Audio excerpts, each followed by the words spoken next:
ও বোকা মানুষ, কেন তুমি আরেক ভাইকে অপমান করো? আরেকজনকে অপমান করে তুমি কি মজা পাও? যাকে পাও তাকে নিয়ে কিভাবে মজা করা যায়, ঠাট্টা করা যায়, তাকে নিয়ে হাসির পাত্র বানানো যায়, এটার চিন্তা কেন করো? তুমি একটাবার এটা কেন ভাবো না?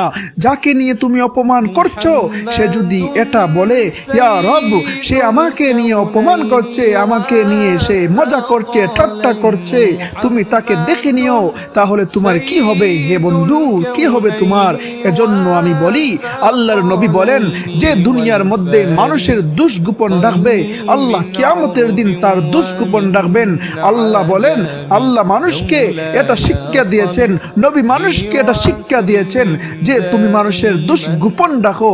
আল্লাহ কখনো বলেননি, নবী কখনো বলেননি কাউকে অপমান করো, কাউকে কষ্ট দাও, কাউকে নিয়ে হাসি করো, কাউকে হাসির পাত্র বানাও।